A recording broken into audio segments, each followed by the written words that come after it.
mur ya lamentation, le reste des débris ya mur oyo ezalaki kosambla temple ya Jérusalem. Yango mur yango yozwa nde ngai komisa nano kozanga mona. Yozwa nde explication na ngai nano kozwa mur yango. Awa toza na mur ya lamentation. Le reste va mur oyo ebandi kosala façade libanda ya mur ya Jérusalem. Soki wapi bashif okelanga mur ya lamentation yango.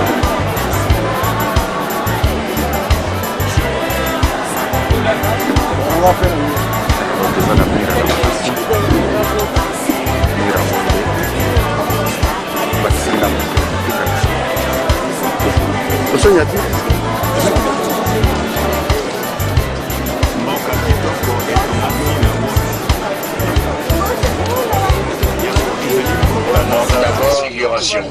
monte à bord, le monte à bord n'a jamais été habité en haut. Il a toujours servi à des fins religieuses en haut. Il y a bien longtemps, il y a plus à 3000 ans, c'était des dieux polythéistes, païens qui étaient là-bas. Et puis ensuite, quand il y a eu le judaïsme et le christianisme, c'est devenu un culte monothéiste. Awa mugezo song ensemble monte Tabor, la montagne de transfiguration. Kisika Moïse, Élie, Yesu, kukutanaka na Pierre, Jacques, Jean, bon nyonso. Wapi Yesu kovanda transfiguré na point yango yina keti église mosi ya umetongaka église de transfiguration.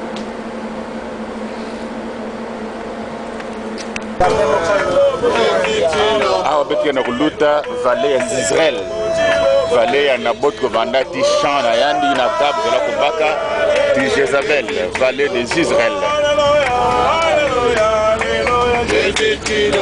L'annonciation a lieu à un certain endroit. L'église qui a été construite. Lorsque vers l'an 330, c'est-à-dire 330 ans après, il y a eu les chrétiens qui sont arrivés ici, les byzantins sont arrivés ici, avec l'empereur Constantin. À Nazareth, l'église qui est l'église Annonciation. Qui est wapi ya Marie, kukutana ti ange Gabriel, wapi ange Gabriel kosonga yandi ndenge to kubuta mwana. Bura bwala ngoya betkela wa le Nazareth. Nazareth. L'église il y a Annonciation. Koti ya bete nokotala kenzo ya ba Marie. Sika Marie va kezinga ti tata na ti mama nandi. Mais yo kenen ti église me tunga mana Zulu, bo me garder nzo ba Marie na kati église. Donc bo va kezinga na kati na grotte yai. Voilà. Nzo ba Marie.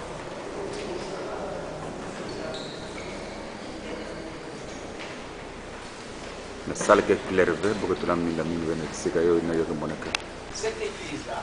Awa et Joseph. Ici que Joseph va Vandaka. Bon, mais c'est l'église Mossi. Nzoba Joseph et qu'elle est Awa. Mais bien, tu remarqué bientôt que Joseph n'a Marie. Bon, Vanda Bana y a quartier. Parce que nous avons bakantino fioti. Nous avons sabeno. Église, il y a une tête de bête katuka. Wapi, il y a Govandanzo, il y a ba Marie. Donc, awa, église, nous avons Marie, qui s'est me visiter, mais quand on a baluka, awa, nous avons Joseph. Donc, bana, il y a quartier Mossi. Place yai, il y a atelier à Joseph. Pour me protéger un peu. Nancy awa ikele nzo ya Joseph landaka kulala.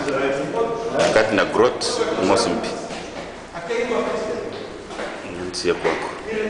Banzo ba voisin ya ba Marie na Joseph.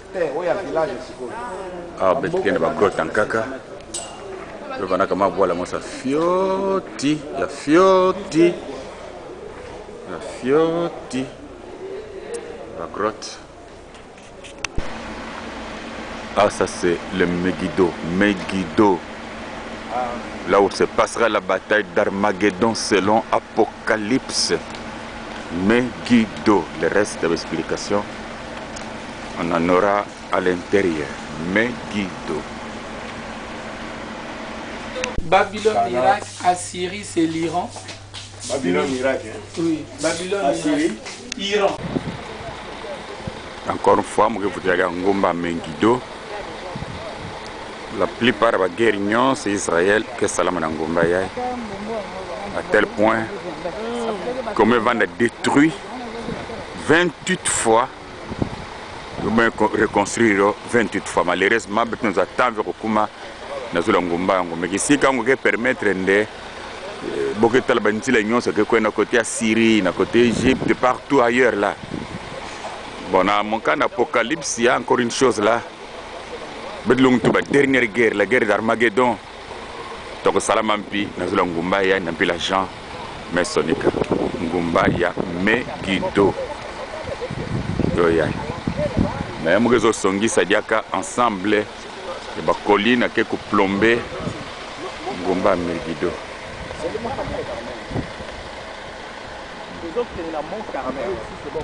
Mais là, on ne va pas monter, on va encore monter. Donc, Megiddo, Bobo Yango pour Bitumbe. C'est le Mont Carmel. La chaîne Bangumba est à peu près 35 km. 35 km la chaîne de montagne. La chaîne Bangumba est le Mont Carmel. Il y a à peu près 35 km. 35 km la chaîne Bangumba Mpidie. Mais dans mon cinéma, chaîne Ngomba Yai, avec le Mont Carmel, il y a statue, il y a Élie.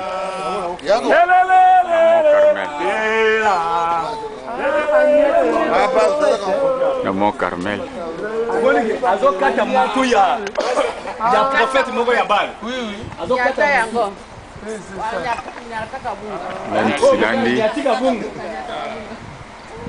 Amen Yata, le prophète Abal.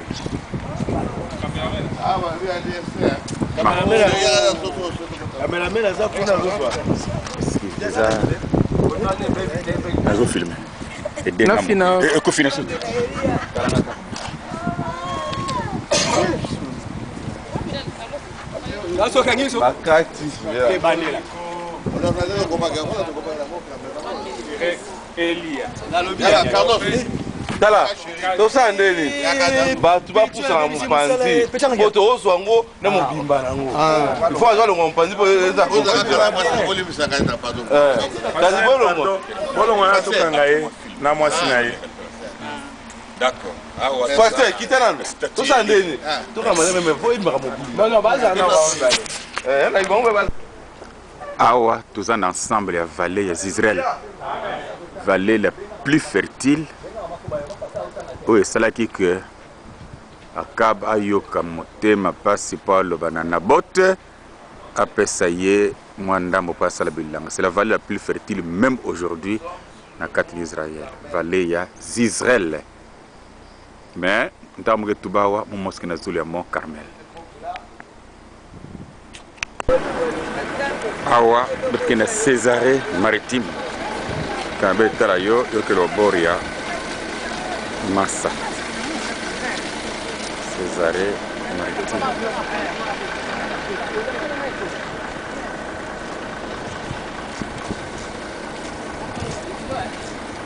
Césarée ango bekele au bord la mer Méditerranée.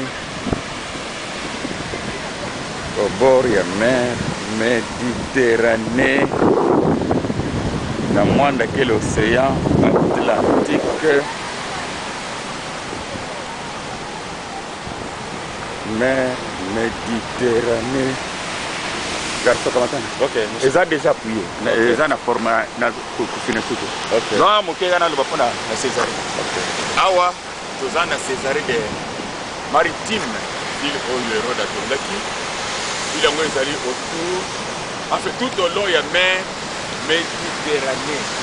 Alors que na Kinshasa, ils ont la République démocratique du Congo. Na Mwanda, nous allons dans l'océan Atlantique.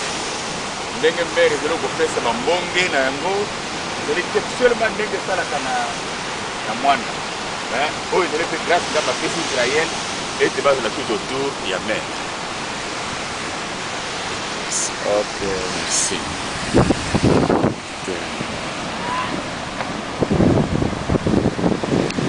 Nous allons au bord de l'océan. Enfin, il y a mer Méditerranée. Au bord, il y a mer Méditerranée. Dans le na yango. Ndenge ezali kosala. Lukaka na mona mer oyo, maintenant c'est les grâces. Na mona mer Méditerranée. Méditerranée. La femme Lomi. Merci. Mer Méditerranée. C'est au bord de la mer Méditerranée. La Césarée maritime, ville Oyo. Héros de l'écran. Bongo asalaki awa pour que les alagas à la forme comme munene. Wapi babato.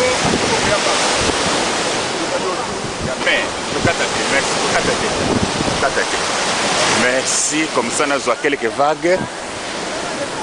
Nalinga Kayangomi. Mer Méditerranée. Mer Méditerranée. Mer Méditerranée. Mer Méditerranée. Cette église que nous voyons est construite à l'endroit où l'ange est descendu pour parler aux bergers, leur annonçant la naissance de Jésus. À voir, c'est dans une vallée ici. Et si je tourne mon appareil, un peu au-dessus là, c'est l'endroit où Jésus est né. Donc quand l'ange est venu, il a parlé aux bergers ici. Les bergers sont descendus un tout petit peu, ils sont montés là. Là où il y a l'église de la Nativité pour voir Jésus. Mais l'ange les a rencontrés ici où ils ont construit cette église ici, qui est appelée la grotte pour l'église des bergers. C'est un peu ça. Ici où je me tiens maintenant, nous sommes sur le site de l'église de la Nativité. Là, la plus vieille église du monde. Elle a plus de 1500 ans. Depuis qu'elle est construite sans qu'on y touche, ou un peu plus que ça. C'est ici où Christ est né. Et les bergers ont quitté là-bas pour venir ici afin de pouvoir voir Christ. Cet enfant qui était né. C'est ça l'église de la Nativité. Mais maintenant nous nous trouvons dans un territoire palestinien. Ce que je montre ici, ce ne sont que les églises qui sont construites tout autour.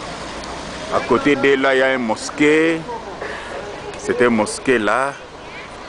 Je suis en train de voir certaines belles bonnes choses ici. Le mosquée est à côté, mais là, il y a l'église de la Nativité. On y entrera pour avoir quelques photos à l'intérieur. Église oyo, selon tradition, ezali kolobaki ezali esika Yesu tangu na Maria bazali kokende kokima na Egypte bakomaki awo bavandaki likolo libanga moko pene libanga wana Maria amelisaki Yesu mabele. Esika basali église oyo awa Maria azali komelisa Yesu libele. Église amode yango. Il fallait prendre les bêtes et les laver. Alors, les moutons, on les amenait ici. On les lavait piscine à Bethesda. Les moutons. Cette piscine piscine de Bethesda.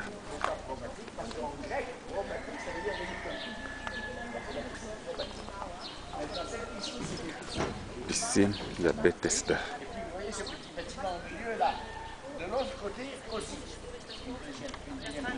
Bon, me tourne un peu l'église, moi aussi. Mais quelque part, à 200 ou 250 mètres que l'église est Jérusalem, temple.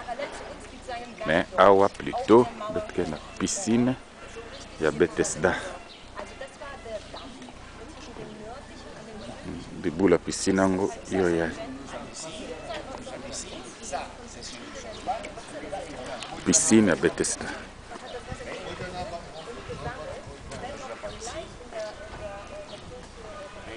Ça, c'est ce bassin-là. Ça, c'est ce bâtiment. Et ça, c'est de l'autre côté. C'était comme ça. Et alors, et maintenant ici, on a fait des fouilles. Et ça, la caméra. La caméra. Kufina soute. Zona kama moi image. La finesse. Kufina te. N'était qu'à boyer. Ils ont filmé déjà. Ici, nous sommes à la piscine de Bethesda. Ce que vous voyez ici, c'est l'endroit où se trouvait la piscine de Bethesda, là où nous étions les gens, là où nous sommes maintenant. Vous voyez, là où sont les frères que vous voyez là-bas, c'est à l'intérieur de la piscine. Comme ça, cette clôture-là. Vous allez voir le pasteur Mbouche là-bas. Il vous montre bien l'endroit où se trouve cette piscine-là. Il est là. Vous le voyez avec d'autres frères. Presque ici, au milieu là, c'est l'endroit où se trouvaient les eaux où on jetait les malades. Et à côté ici, il y a l'église qu'on a érigée. Je ne sais pas si c'est que l'église de Bethesda. Ok. Awande, sika prétoire ezalaka. Sika Yesu asambisamaka. Ata bâtiment ngo elongwa mais nde sika ngo ezalaki awa. À partir à awa, nde chemin de la croix ebandaki. Kisika yemwe telema ikele Golgotha, le lieu du crâne. Quand on a jardin, il y a jardin, il y a un peu de Simon, je crois que c'est Simon d'Arimathée. Awa, il y a des Sika Yango. Sika Bometunga, Kamwa. Nzoyai. Il y a des Sika Mkulunsi. Tulamaka. Nakati, il y a jardin yai. Il y a jardin ya muntu ya mbongo mingi. Esika ya betkele yoke entretenu na bampang na betkele ba catholique. Campagne na beto protestant s'il vous plaît. Ba juif que tout bande c'est supposé être le véritable Golgotha Samokezol et encore ba catholique mais bobo ke kulumuka na ngumba mais yeke ko matangumba selon les écritures qui est parfait et juste. Vous pardonnez, place où Vanda Yina, Moutbandeke Golgotha, place à quoi que Vandaka, et qu'elle qui siga prière simplement Sambaka, mais quoi que Vanda Katina Golgotha Yango, mais Karabet Tala Awa, Gekemona, Onso, Mesomou. Tu vois les deux trous là, c'est comme les yeux. Il y a des crânes. On appelle ça crâne. Les deux trous là. Il a deux trous. Meso, il y a mon Dieu, mais Golgotha, Yoya, Isika. Le mot Golgotha. Il y a des de Yesu. À la fin du 19e siècle, vers l'an 1880, il y avait un général anglais qui s'est promené par ici. Il y a des crânes. Jusqu'alors, ce jardin-là, il n'y avait pas la tradition de ce jardin, il y avait la tradition seulement des catholiques. Et lui, ce général anglais, c'était quelqu'un qui étudiait la Bible, qui était très versé dans la Bible, passe par ici et regarde cela.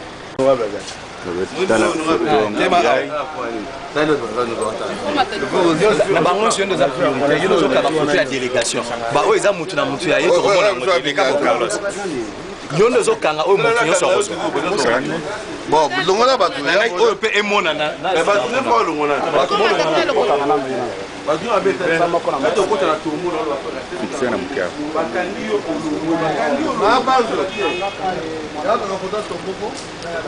lieu de crâne Golgotha.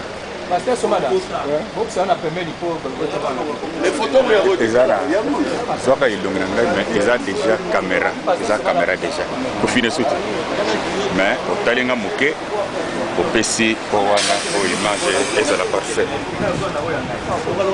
awa tozali na lieu de crâne omoni bamiso mibale wana na kati eza lokola zolo mais na likolo awa nde esika croix yesu ezalaki donc awa tozali na Golgotha zomisenga moke kola pangola papa awa beke na tombe entre ya tombe yoyina tombe ya Arimathée Simon d'Arimathée kana Joseph etatala bien na Bible na nima tombe yoyina yake citerne il y a une citerne na pressoir ya huile avec une citerne ya Joseph d'Arimathée na tombe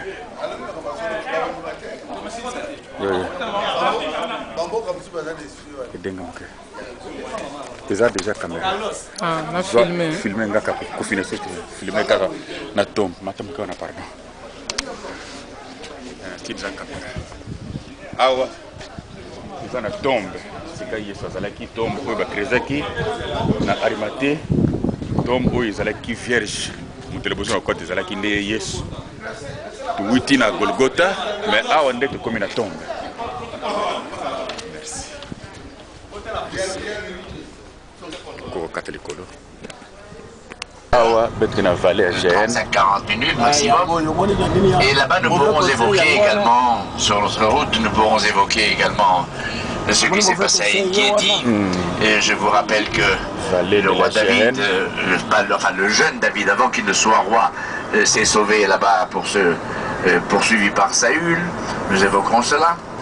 Et nous évoquerons aussi certains passages de Ézéchiel qui nous fait une prophétie quelque part na Zulu kana muntu kosalambi à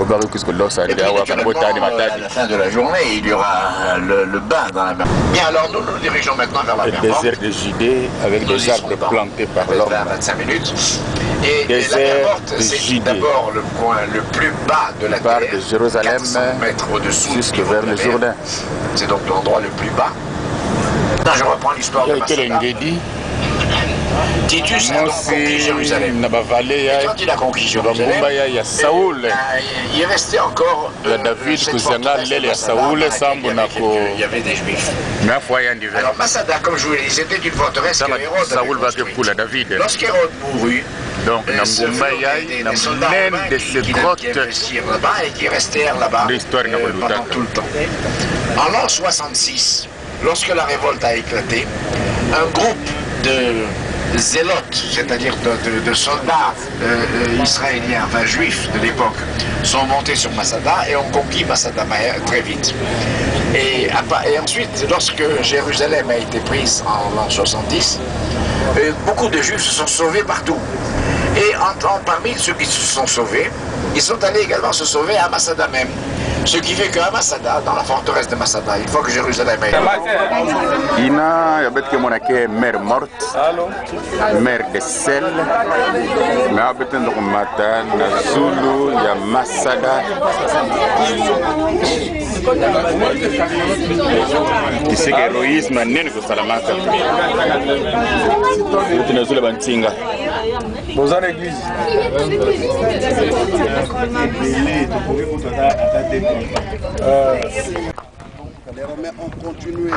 Awa tozali na montagne ya Masada. Histoire moko ya héroïsme ya makasi.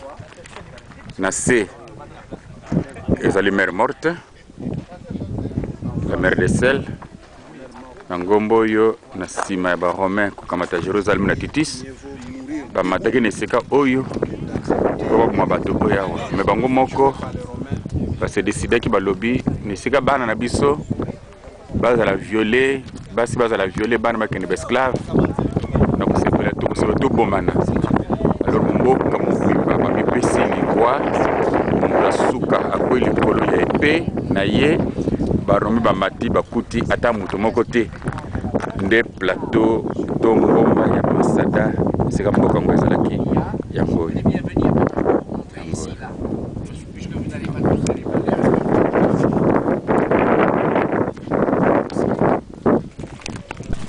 Nous venons à Satan. Nous venons à Satan, non pas avec la puissance, mais avec l'autorité, en présentant les sangs et la confirmation de l'alliance. Il n'a pas le droit de tenir ses malades sous son appui. Oui, non, filmer la photo. Awa, tu as mis la lamentation. Mir, il y a lamentation, le reste des débris, Mir, Oyo, les allez qui ressemblent à temple de Jérusalem. Rango Mir, Rango, yo zone d'engaï comme ça, là nous avons yo zone d'explication d'engaï, là nous avons mis Awa, tu as mis la lamentation, le reste de Mir, Oyo, et Mir, comme ça la façade, les bandas, et Mir à Jérusalem, c'est qu'on va plus bâcher, on est là. Mira la lamentation. Ya mort.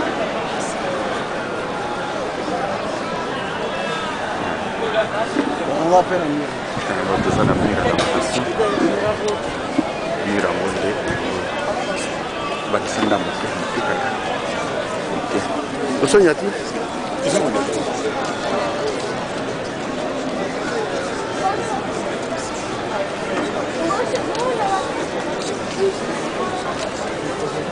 Merci. Awa, depuis l'emplacement, il y a cité David. C'est David pendant que Kozinga.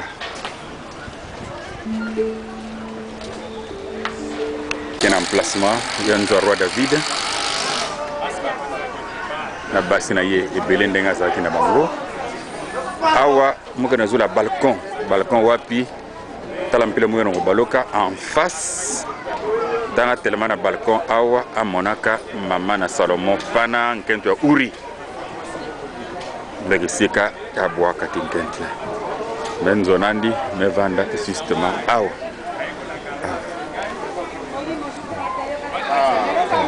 akoti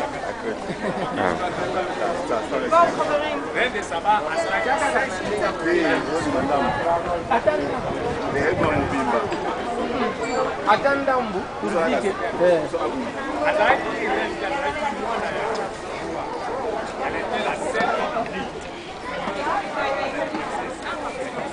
awa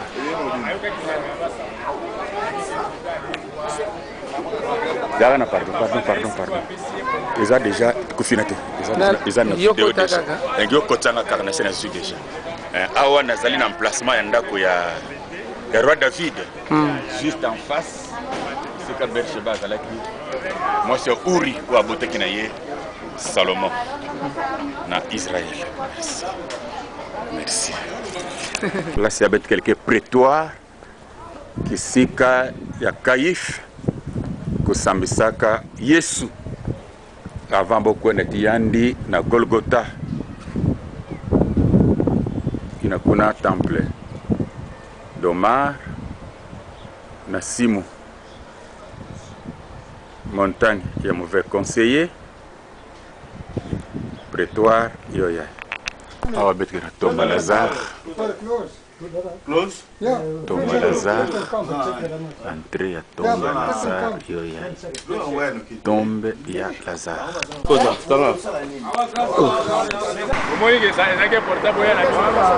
église yake ikisika bo lapidaka Etienne awa Etienne kovanda lapida église omutunga yo zino Saint-Etienne il y a juste awa na gauche église kele Gestemane Olivier Mbioina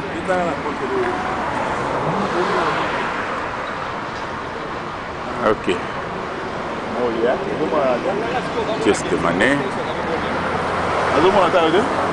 Saint-Étienne qui se gave à la côté. Exactement par ici que Jonas a pris donc, quelque part, Awa, la mer Méditerranée, ici, Jonas, Vakaka, bateau, quelque part, Awa.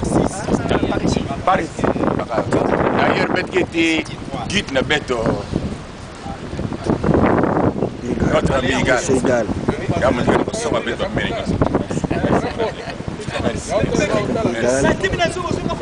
Voilà, c'est ici. C'est ici, la mer Méditerranée.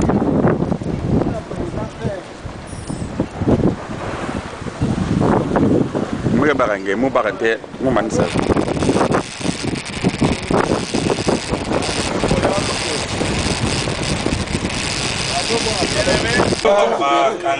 Awa ndako ya Pierre Vagevanda na nima résurrection Yesu nanzo ya Simon le corroyeur cordonnier.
kitoko etongami na wolo natamani na mokili oye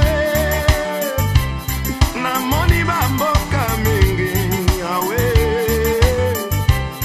yango etongami na bato na mokili ezali kitoko komona na miso kasi Nouvelle Jérusalem etongami na Yesu kuna tokomona masia tokolia na Yesu. Hallelujah, lele mama.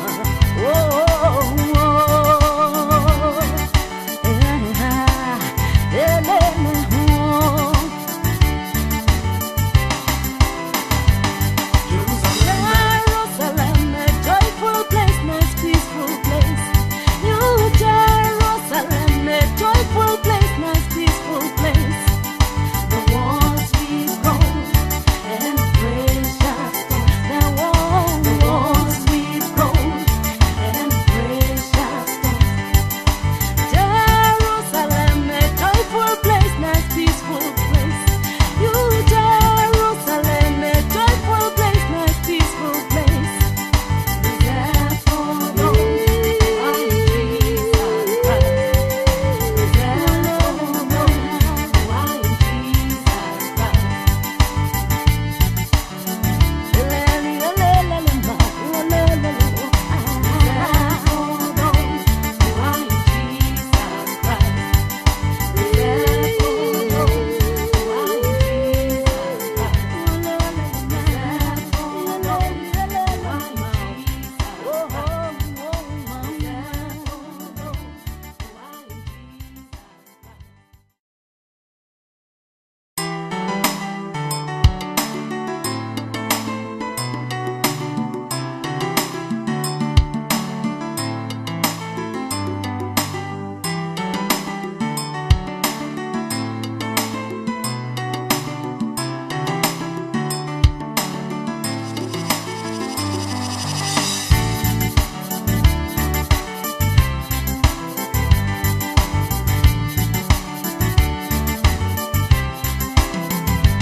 Mboka kitoko etongami na wolo yango ezali mboka na sika oyo ebenami na Nouvelle Jérusalem epesameli bandimi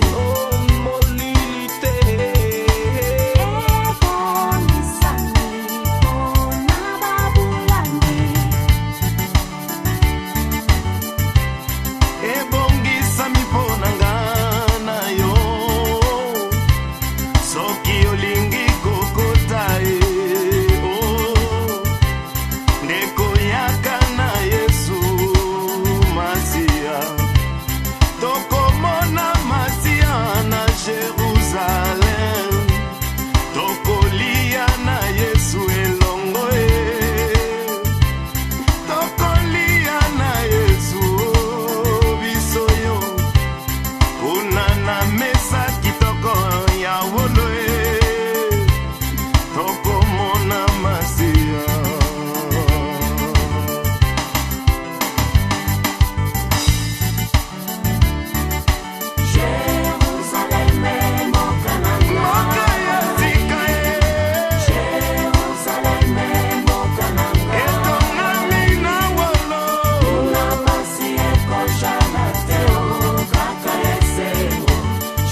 mokili oyo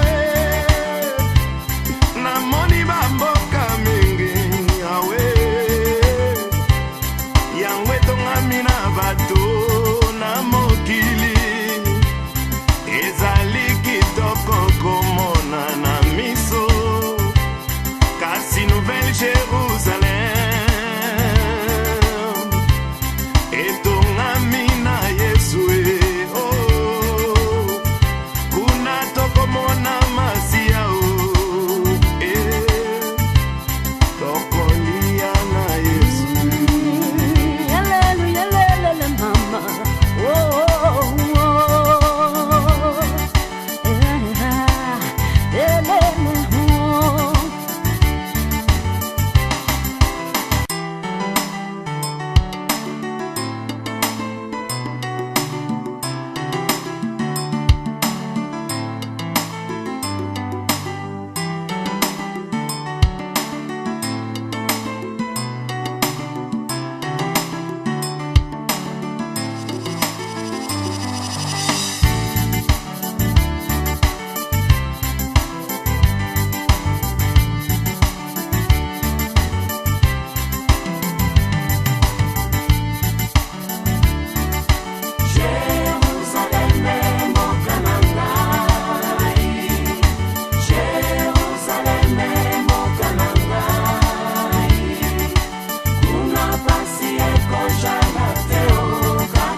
Mboka kitoko etongami na wolo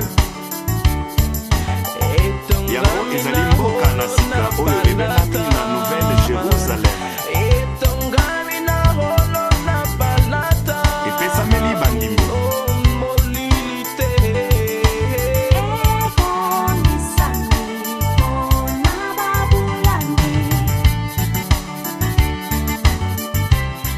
ebongisami mpo na nga na yo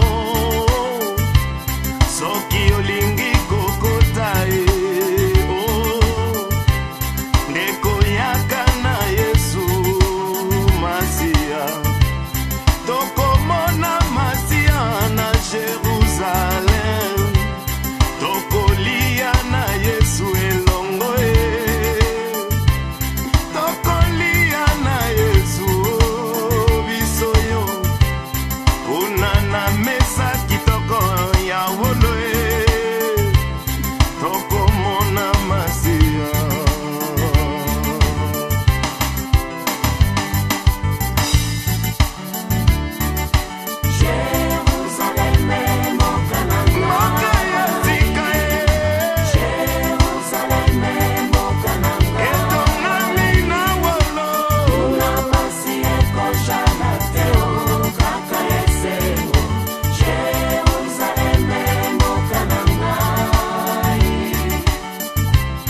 Soki olingi kokota ekoyaka na Yesu Masia ndeko bongola motema okomona Nouvelle Jérusalem tokofanda na Yesu elongo na Dawidi moyembi malamu tokoyembela Yesu elongo na mayuma